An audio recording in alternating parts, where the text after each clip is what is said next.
Looking to land your next job? Make a profile on the AMA job board today. With positions from entry level to vice president, there's something for every marketer. You'll find top opportunities from great companies actively seeking marketing talent. Set up job alerts, showcase your skills, and take the next step in advancing your career with the AMA.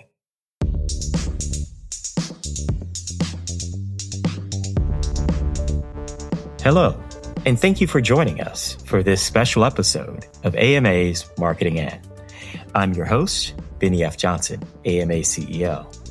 In today's episode, we'll explore life through a marketing lens, delving into conversations with individuals that flourish at the intersection of marketing and the unexpected.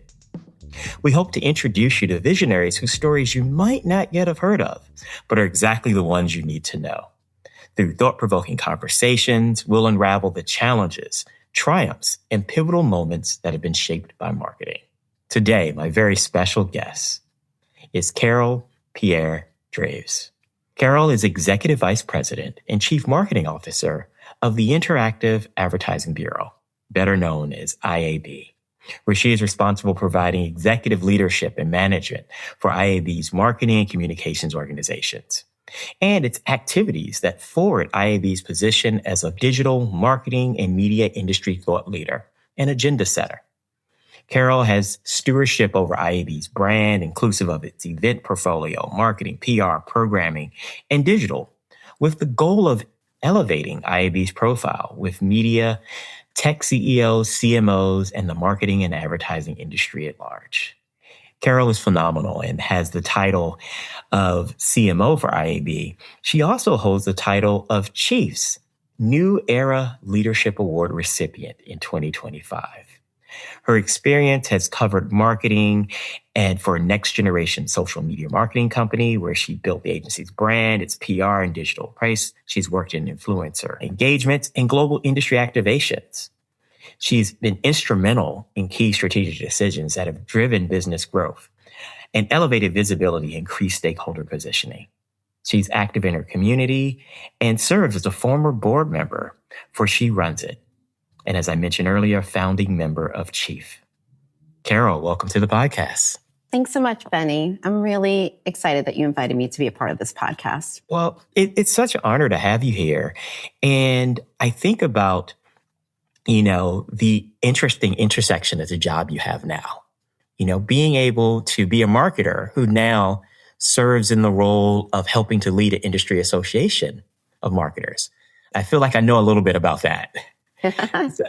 So tell me, what first attracted you to the role at IAB? Sure. So, I guess I can go a little bit further back and talk about how my career began. So for me, in the early part of my career, I always sort of followed my passion. So I've always been a big music person, live events, creativity. And so I built a lot of my early career around helping brands connect with people in moments that matter.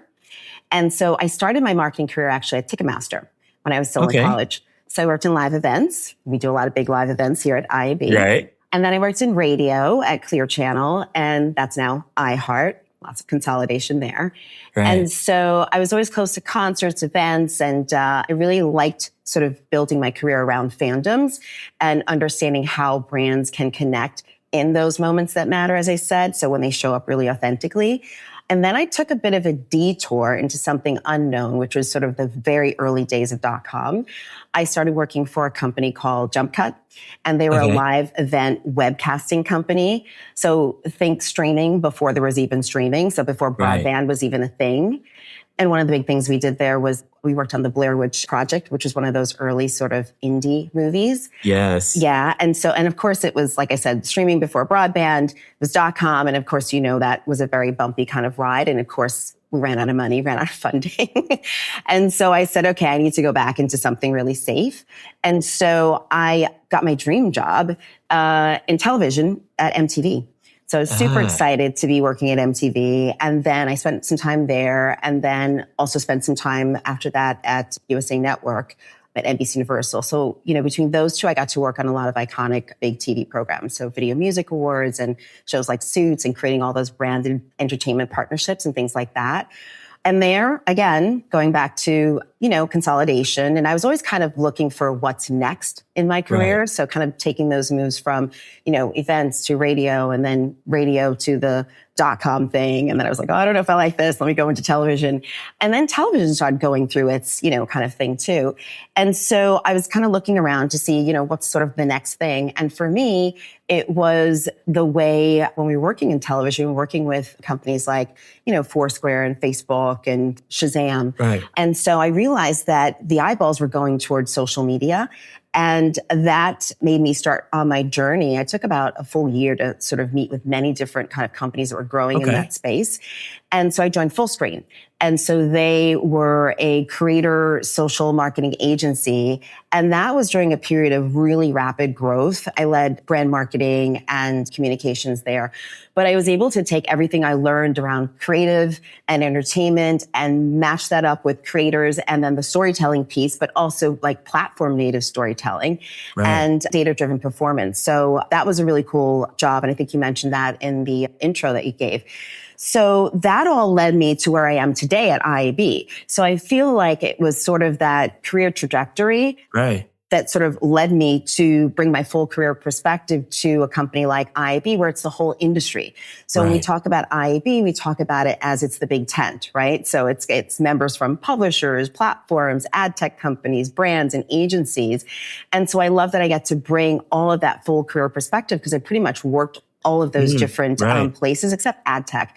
But I help to now help the industry move forward by helping them connect the dots that are often sometimes siloed. Which is really, an interesting role that you get to be in. And when I think about kind of the evolution of this space, looking at the calendar, IAB is going to celebrate its 30th anniversary this year. Yes, I know. It's incredible. Yeah, to think about, where it started and where we are today. So I know one of your aims in coming to IAB was to develop a more dynamic story or a story that connected into your heart. Talk to me how that story has changed for IAB over the last 30 years. I think about so much change in terms of technology and what we consider interactive advertising today. What's the story today? I think the story today is really looking towards the future. At our annual leadership meeting, we did a panel where we had the former chairs of IAB over the last 30 years. And that was really incredible to hear their stories kind of going through the errors from, the early days of the dial-up and then the mobile and then the, 2.0 with the web. And now it's sort of like interactive is everything. Everything's interactive. So, for me, coming to IAB too, I was looking at it like coming from all of those different experiences that I had. I was sort of like, how can I get together with my team and figure out how to evolve IAB? I mean, it's always been evolving, but even as a brand. So I looked at it from the brand perspective, and it's as simple as something like the colors of IAB, right? They've always been sort of this, iconic red, black, and white. Right. And I was sort of like, can we play with that a little bit? Can we play with the color palette? I had said to my CEO and he was like, absolutely, and he was so open to it. And that's what I loved is being able to come into this role where I have a leader who's open to bringing in new people, new thinking. So we've evolved in terms of the work that we've been doing. We started out as publishers. We started bringing in the publishers and the ad tech. And then now we've brought in the agencies and the brands and then the platforms. So it's sort of having everyone around the table solving solutions together and looking towards the future. So I think, we saw gaming right out of the pandemic. I had joined IAB after the pandemic, but gaming was booming. It had become, more mainstream. It wasn't this thing about, oh, it's the guys in the basement who have no money. It was actually moms and dads and parents and kids and everyone was doing gaming, whether you're mobile gaming or you're playing Wordle or you're actually using the Nintendo or Xbox or things like that. So gaming became really huge. And then I think that was just when I joined IAB. And I'd come from, like I said, the creator side. Well, we worked with a lot of gaming creators, right? And I saw that growing. And again, to be on the forefront of developing at that point, the Playfronts, which is our gaming marketplace, was kind of huge. So that was one area. We dove into retail media. Obviously, retail media is a booming space. Now we're calling it commerce media. So we were able to create our commerce media event and create some guidelines and standards for what that looks like and interact with IAB Europe to put out standards at the same time around that. So just kind of always keeping a pulse of what's happening in the industry and moving forward together, making sure that we're paying attention to the latest signals that are happening and ensuring that we are meeting those opportunities with places to make the change that those brands and agencies are looking for. Yeah.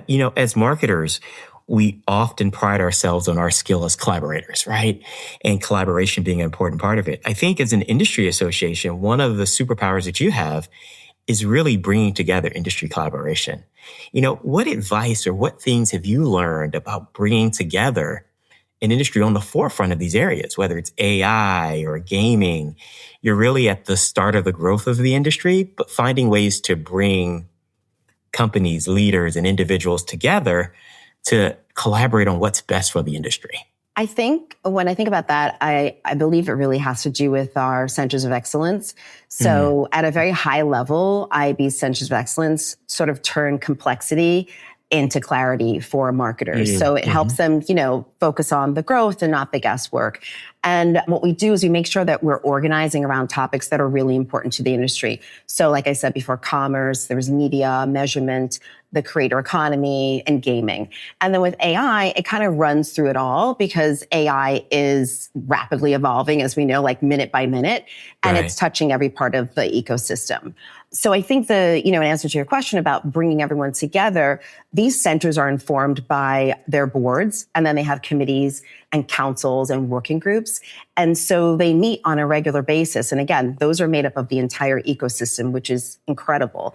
And then through that, they develop different work products, and they have an extensive roadmap each year of whether they're standards, best practices, guidelines, and they're all informed by those folks. So I think it's important that the industry is able to come together, roll up their sleeves, and work on a problem to find those solutions that they need. So are you ever surprised by the outcomes?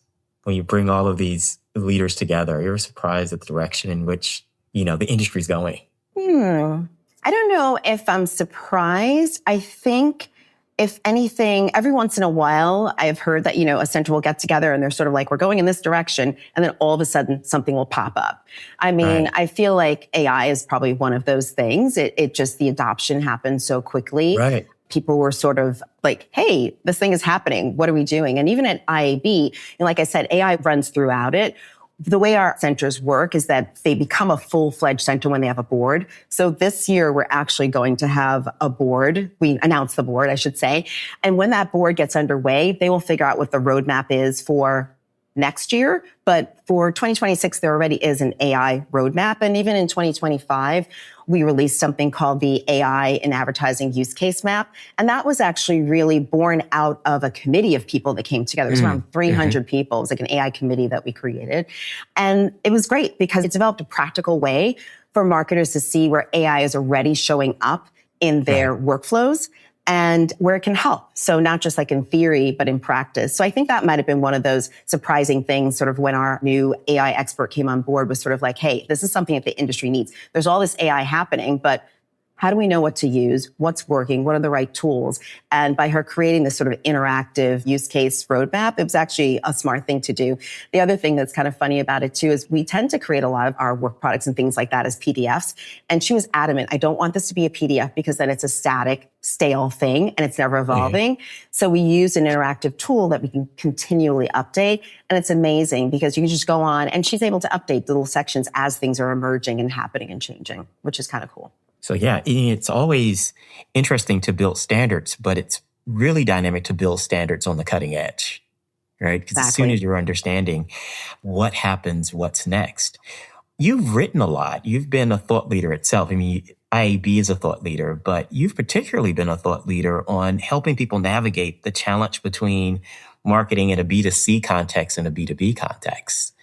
So much of your work is working with industry leaders and organizations. What advice do you have for marketers in today's complex space about understanding the nuances or lack thereof between B2C and B2B marketing? Yeah, so that was a fun article to write for The Drum. And I really wanted to do that to, challenge the idea that B2C and B2B are fundamentally different. In both cases, I think we're still marketing to people. And now increasingly, we're marketing to machines as well. So yeah, and I'm trying to remember the second part of your question there. Just the nuance, the difference or the opportunities between that. We've had a lot of conversations where people would fall into camps. I'm a B2B marketer. I'm a B2C marketer. And for most successful marketers who have complex audiences, there really is no distinction, right? You're being a good marketer. It's being a good marketer. Yeah. And that's what I would say. It's just being a good marketer. And I think one of the things I had said in that article was that don't be boring, right? Just because it's B2B doesn't mean that he needs to be boring. It's still a person on the other side who's listening to it and reading it and, looking at the brand and understanding what it is. I don't think it makes sense to, just kind of stay in your lane and feel like I can't be cool or fun or unique when you're marketing to B2B. And then the other thing I think I had said too is that you're also at the same time marketing to machines nowadays. Right. So I was recently speaking to a group of CMOs, and one of the things that came up was about brand trust. And, that's really the paramount for any CMO of any brand, and how it's being rescored by the large language models. Right. Because you've built all this trust and this connection with people. And now all of a sudden that doesn't translate to LLMs, right? Because LLMs are not remembering and understanding your brand the way people do. Right. So they infer things like credibility from content signals, and they ingest clarity and consistency and expertise. So marketers have to completely change the way they're marketing to people and then marketing to humans. So it's like two different camps. So in that space, how are you defending credibility? When you think about it, IAB as a standard setter, for 30 years, you've been setting the agenda and the frame. In today's emerging marketing climate, what advice do you have for organizations to defend their credibility? And for IAB, like I said, it's so much a central part of the trust of understanding what's happening, and the trust of the industry keeps you moving forward. Yeah, it's a great question. I think it's really to stay the course in terms of making sure that you are putting out information that's clear, consistent, credible, because that's the way those LLMs are ingesting that information, as I said before. And, don't veer off of your brand purpose and what you've always stood for. I think that's the most important thing. So I'm going to ask this question. IAB is known for your dynamic brand events that bring marketing leaders together. And I know your career started off with creating these events that surprise and engage. What's been the most fun you've had putting together an IAB event? That's a great question. I guess probably the most fun I've had probably might have been the Playfronts. So that was just, like I said, being able to launch Playfronts in gaming and seeing that come to life was super cool. The IAB annual leadership meeting is one that my team spends a lot of time thinking about, like how that's going to come to life. They borrow from the environment where the event is. So we just had that in Palm Springs earlier this year. And luckily the weather participated with us, because sometimes it doesn't, as it hadn't in the year prior.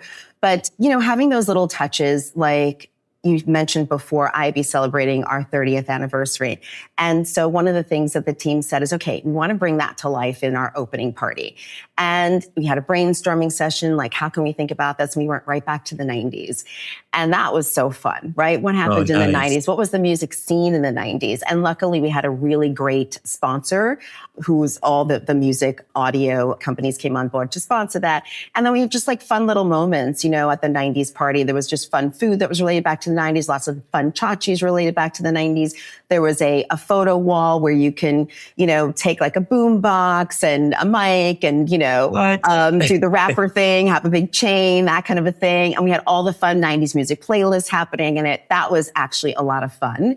And then the other thing they did on the other night, because you want to surprise and delight and have fun. It's not always just about the conference and the content and the networking and the deals and all of that's important, but it's nice to also do something else. So the second night they did something called Desert Nights, and the whole scene was set up like, an Arabian kind of, beautiful golds and jewel tones. And we had belly dancers and just fun, like fire eaters and things like that. So it definitely was a moment where people were like, wow, this is very different, very unique. It's not something that you would think like from a boring trade association. So it's like I said before, don't be boring, be fun, be exciting, do stuff that people can interact and have fun. And I will say so many people did the photo shoots where you can get in front of all of the fun stuff for the 90s party.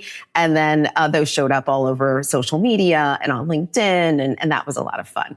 But going forward, if I can mention this, one of the things I am excited about that's coming up is the creator funds. So have you heard about the creator funds yet? Not yet. So I'm smiling because I want to know more. Okay, good. All right. So we announced this earlier this year too. And, like I said, I was involved in the creator space for, since I could think when I joined Fullscreen, it was like 2015. So I think it's now 10, 11 years later. And it's so amazing to see how far we've come.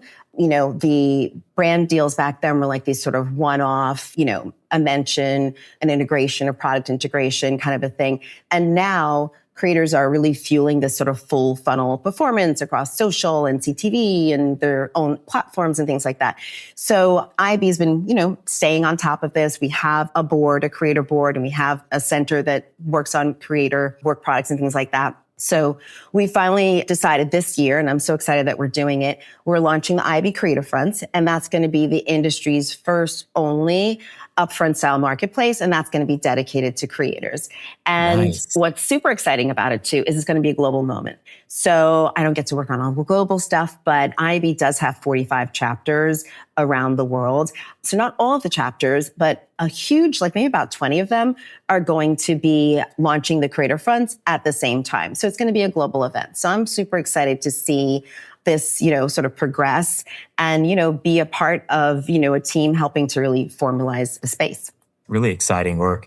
And it's amazing to see that space mature at such a period of time in which, you think about it, just 7 years ago, these were kind of specialty projects they're working on. Now we see it as a core part of the future of marketing and our operational presence. Yeah, absolutely. And even when I was at Fullscreen, you would get someone who'd want to do a one-off, but then we would try to encourage them to partner with that creator and, create these long-term relationships where they can build and grow together. Because at the end of the day, they know their audiences so well. Right. And it is about them authentically using that product or service and letting them create. We used to say to the brands, you need to let go and let the creator create because that's what they do best. And they're going to deliver your talking points and they're going to make sure it happens, but they're going to do it in a way that feels most authentic, not like they're selling out because nobody wants to feel like that either. Right. So we're excited about it maturing. And as you said, maturing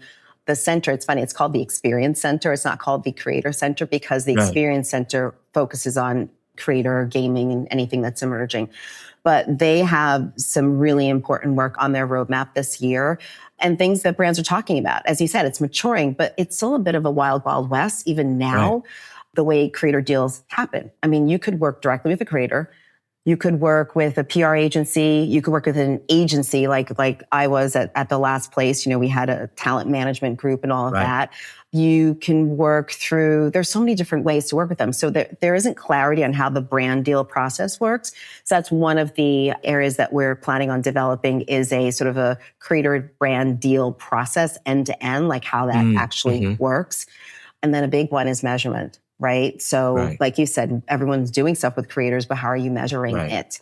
Right. So we're being asked, IB, we're the ones that created the standard ad package. What does that standard ad package look like in the creator space? So we're putting together, standards for that. Yeah. And then, not back to the AI, but, synthetic creators. We used to call them, back in the day, it was called the UGC creator. But it's synthetic creators. So what's the best practices for working with synthetic creators versus human creators too? So we're working on all of that as well. So I always love the edges, right? I love the tension points when there's innovation and standards. You're figuring out. We've talked a bit about experience, gaming, and kind of stretching those ends. You mentioned a little bit, but I'd love to talk about how do you navigate standards and innovation in a global context? Yeah. Well, I'm not the best person to talk about that, but I will tell you when it came to the retail measurement standards, our team who handles the commerce group, they were the ones who worked on those retail measurement standards here in the US. And then at the same time, they were in conversations with IB UK and they were putting out standards for Europe as well. So they got together and then worked between both sort of groups to ensure that those standards were going to work both ways, both in the domestic US and then also in Europe. But I will tell you, IAB, our tech lab, which is a separate sister company, IAB Tech Lab, they are the global standard setting body. And that is the group that works on that primarily. So they are the foremost expert in global standards. Right. And then you get a nice mix, goes back to our conversation about credibility. Exactly. And then what IAB does is we'll take the global standards that IAB Tech Lab creates, and then we'll break it down. What does it mean for businesses, right? What does it mean for brands and all of that kind of stuff? Because they're very much into the technical piece of things. So when you think about that translation and that education, what's next for your work with IAB? How do you get in front of the emerging generation of marketing leaders to say, these are the things, these are the best practices, these are the evolving standards, these are the opportunities to build marketing in the right way? How do you keep that top of mind for them? Yeah, it's so funny you asked that question because I'm going to borrow a little bit from Shannon Reed, who you may know. She's the global chief media officer at General Motors. She was our first brand chair of IAB. And so she just exited from her chair. She only gets to do that for 2 years, but it doesn't mean she's not still part of IAB. But one of the things that she did is she made this really great analogy at our recent annual leadership meeting. And she used racing, right? Because she works for General Motors. And what she said is that marketers can't sit in the grandstand watching the ecosystem evolve around them. If we want solutions that reflect marketer priorities, we need the marketers in the pits. And so what she's saying there is that the marketers need to be at the table. So when you ask, like, how are we getting in front of them with, like, here's what's happening, it's more about how are they integrating themselves into IAB. We want the marketers sitting at the table. She had also said, and I'm trying to remember exactly what she said. She said, when marketers are at the table, the solutions are not just technical, but they're beautifully scalable because the marketers have that connection. Because the worst thing that they need happening is that somebody's developing this stuff without them, right? They need to be in the room and at the table. So we do have a brand council that someone in IAB leads. I also lead a B2B marketing council as well for the B2B marketing peers. And it's just about getting involved, right? And being a part of the conversation, not sitting on the sidelines, letting someone else sort of figure that out for you, but being a part of that conversation because you want the solutions going to work best for your brand, right? Right. What do you wish that more marketing leaders knew? What do you wish that more executive marketers and CMOs knew about IAB and the work that you do? I just wish they knew. Honestly. So I think that's a big piece of it is that I wish they knew. Sometimes when we do reach out to CMOs to book them, as panelists I do a CMO panel every year. And this year I was talking to one of the CMOs and she was sort of like, when we first got the invite, I was sort of like, what is this? And then she's like, wow. And then when I dove into, this is really legit. And she's like, this is a real company. And I was like, okay, yes, we are. We've been around for 30 years. So I think we probably need to do a better job of more outreach. So I just wish they knew that we are here to be that resource for them, to take those complex things and simplify it for them, to give them a seat at the table, to be a part of it. And, that we're here. We are that resource for them. On the theme of advice, as we're just at the start of the year, what advice would you have for executive market leaders for this year ahead? We've said AI several times, but what advice would you have? I would say, all right, so I think for me, there's 3 things that marketers should really understand right now. First, I think marketing works best when it's treated as a connected system. So the most effective marketers that I see are those who can connect areas of responsibility. So think brand, performance, legal, finance, right? A lot of times those are sort of like operating in silos and helping those teams all sort of row in the same direction instead of the silos. Second, this also came up in my conversation with the CMO panel that I had. And they know this, but I think there's a lot more rigor around measurement and proving value. So I think we all need to be really thoughtful about what we measure and aligning those metrics to business objectives and telling that clear story about impact. And then we talked about this a little bit earlier when we were talking about AI. But I think the third thing is that trust has become a true differentiator for brands. I think, brands are thinking about privacy, transparency, accessibility, and using technology in a really responsible way that signals to consumers that they understand their role and their responsibilities, right? But that's what enables them to build that relationship of trust that lasts. So for me, alignment, accountability, trust, that really sums up for me best practices for modern marketing. So I'm going to ask you this question to take you back to the beginning. Music and experience. What's one concert experience that still inspires you today? Oh my gosh. Okay. I love that. Well, I am an odd bird in that I like everything. I listen to pretty much everything, all kinds of music. But I am also a person who's really big into 80s and 90s music. Okay. And so I'm so sad because many of those bands are gone, right? Like you think Kurt Cobain from Nirvana, right? Gone. So for me, it's Depeche Mode. Depeche Mode, their shows were always super spectacular. The lighting was just off the chain. And those guys are still performing to this day. And they still sound great. So anytime a Depeche Mode concert pops up, I'm there. Yeah, so now we know where to find you. Yes. This is awesome. But I love how you think about it. And the reason I asked the question is because these are great brands, adding the R in there from bands, but these are great brands that continue to deliver. Yeah. Against this space. This is a great metaphor for the work that we do. Right. With the brands that come up. Right. And it's having that brand memory. And that's the thing that's going to be really tough, like I said, with the AI piece of it, because they just don't remember. But, people like us who are still people and humans are still need to be in the middle of everything, as we know. But I think it's having that connection with somebody that goes deeper than just this momentary thing. It goes beyond the brief. Yes. It goes beyond the bio. Because I will say that I feel special now and our listening audience feels special now because we have all of the bio on you, my friend. But we know Depeche Mode now. Yes. And the insights that I can deliver on you as a customer, on you as a friend, on you as a partner are so much more invaluable having that one human touch point. Important. That's true. Important. This is our Depeche Mode paradox. Yes. So if you were to pick an artist today, what newer artists would capture your attention? Oh my goodness. Let me think. Newer artists. And of course, everyone's going to say Bad Bunny. So I'm probably not going to pick Bad Bunny. But I do like what he did at the Super Bowl. It's incredible.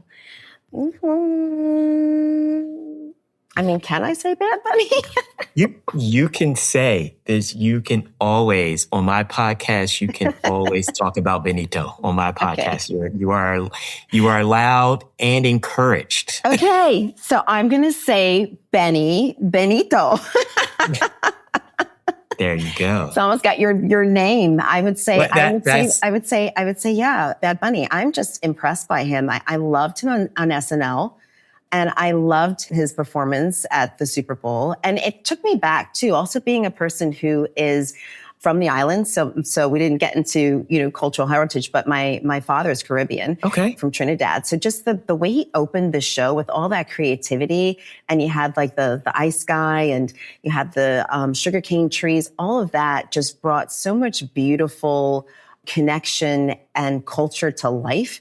And I love that artists are doing that today. They're bringing more of their true selves. And especially, I think, when you're an artist who is from another country, many times artists would come to this country and feel like they had to assimilate and immerse themselves and completely change. And I love that he's not doing that. And I won't name, but there were artists in the past who came from Latin countries and they completely changed their look. They straightened their hair became more blonde, and they just weren't themselves, being their true, authentic selves.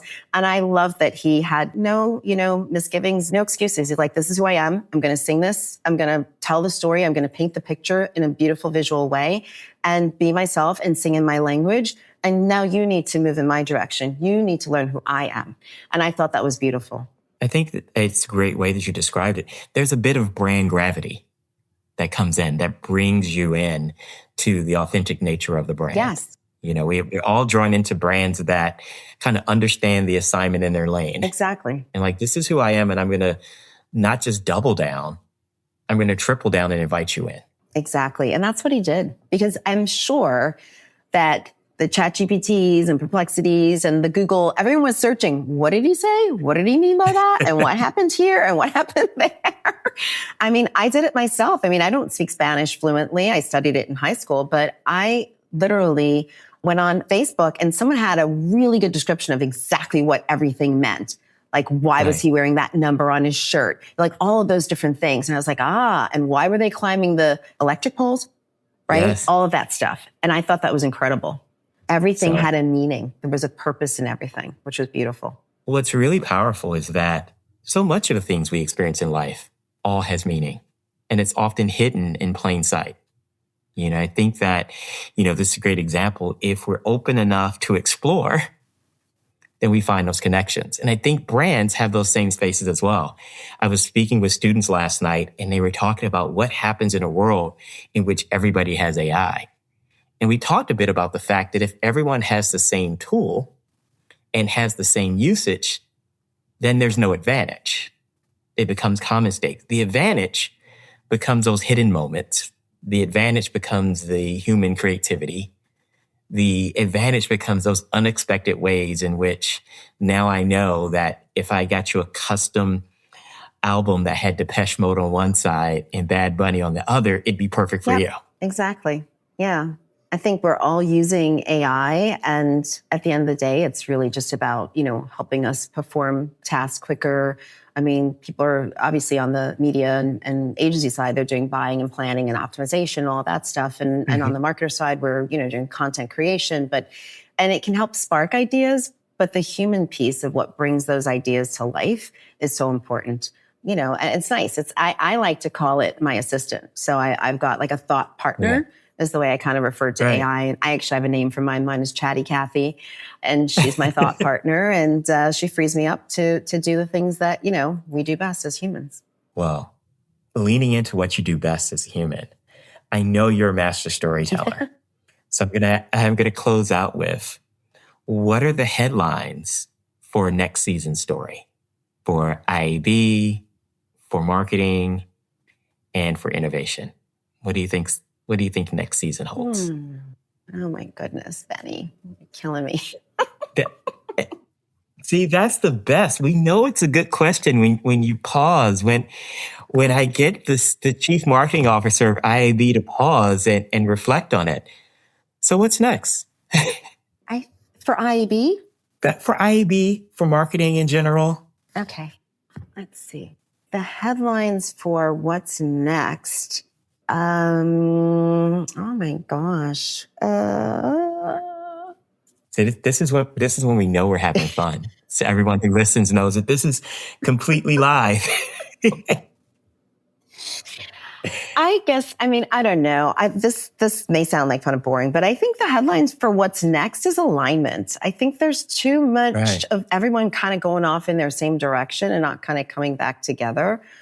And for IAB, that is the purpose, is aligning the industry around a common good. That is sort of our line, is to move the industry forward. So I think it's just to recognize that, leadership right now means collective action and people coming together to be thoughtful, be transparent, be creative, and work together, because it's just, you can't have these sort of like silos and everyone kind of going off and doing their own thing. We're not going to get better together unless we align together. I couldn't think of a better, more dynamic and positive note for us to end our conversation on, my friend. When I think about your career and your role, there's this great through line that brings us together, whether it's an event or a concert, it's a standard or a happening. You're always finding ways to bring us together so that we can learn and become better. So, Carryl, thank you for joining me for this episode of Marketing And. It's been a complete delight. And thank you for the work that IAB is doing to strengthen our profession and to give us guidance as we move forward. Thank you for that. I appreciate it. I really enjoyed myself. This was fun. Well, and thank you all for listening to our fun on this episode of AMA's Marketing In. Once again, we encourage you to explore the offerings, the programming, the standards and history that have been set by the IAB. And we encourage you to follow up with the American Marketing Association as well. Together, we're building a better, stronger future for marketers. Thank you.